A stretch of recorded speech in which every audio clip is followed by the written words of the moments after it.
ஏழாம் பிரசங்கம். இயேசுநாதர் சிலுவையிலே அறையுண்ட குறிப்பிடம் காண்பிக்கப்படுவது. அண்டவிண்டம் படைப்புண்ட சகலத்துக்கும் ஆதிகர்த்தனாகிய எங்கள் நாயக இயேசு கிறிஸ்து பாவிகளான மனுஷருக்காகத்தாம் மரணிக்க வேணுமென்று யூதர் கையில் அகப்பட்ட வேளை பாடுபட்ட சகல கஸ்திவாதைகளையும் நிந்தை நிற்பந்தங்களையும் பற்றி முன்பிரசங்கங்களிலே சொல்லப்பட்டதே. இப்போதும் வீட்டிலே அவரை சிலுவையிலே அறைந்து வாதித்த காரணிக்கத்தை சொல்லி காட்டக் கடவோம். அது பரிசோவென்றால் கபாலிமலை என்கிற சவங்கள் அழிந்த நீசஸ்தலம் என்கிற ஈடேற்றம் நிறைவேற நியமித்திருந்தது.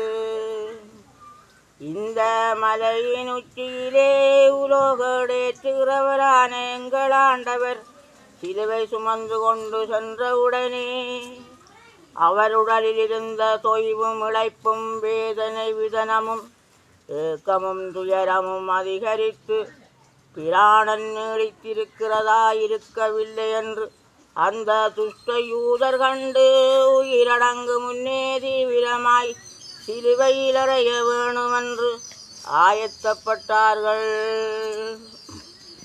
அப்போது அவரை அதிக அவமானத்தோடு சிலுவையிலே வதைக்கத்தக்க அவருடைய மானிபமான சரீரத்தை மூடியிருந்த தூணிக்கை என்கிற தையலில்லாத சுயிலை கழற்ற ஒருமித்தார்கள்.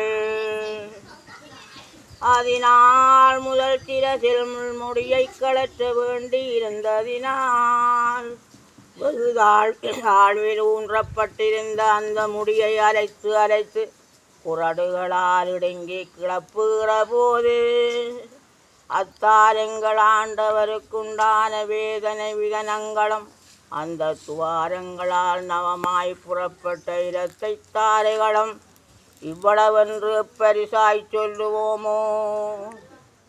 இதெல்லாம் அந்த இரத்தத்தாரைகளால் துயிலெல்லாம் துவைந்து முன்பட்ட காயங்களாலும் அந்த துயில் சரீரத்தில் இருக ஒட்டி மாங்கிசத்தோல் போல் ஒரே ரேகமாயிருந்ததினால் அத்தை அந்த நஷ்டூர கொலைக்காரர் ஒரு பலனாயிழுத்து உரிகிற போது சட்டையோடே சதையும் தோலும் இரத்தமும் ஒன்றாய் கலன்று அந்த திருமேனி இரத்த கட்டியல்லாதே சரீரமேனியாய் காணவில்லையே.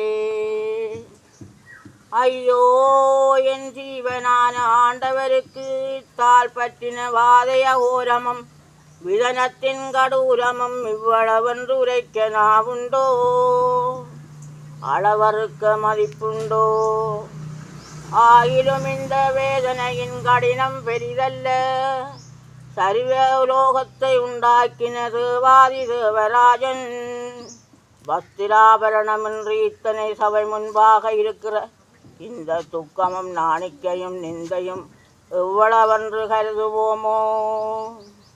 ஞானபாரகர் விவரித்து சொல்லுவது, எங்கள் இயேசுநாதர் அனுபவித்த சகல வாதை நிந்தனை அவமானங்களிலும் இந்த அவமானத்துக்கு சமானமில்லை என்று சொல்லுகிறார்கள்.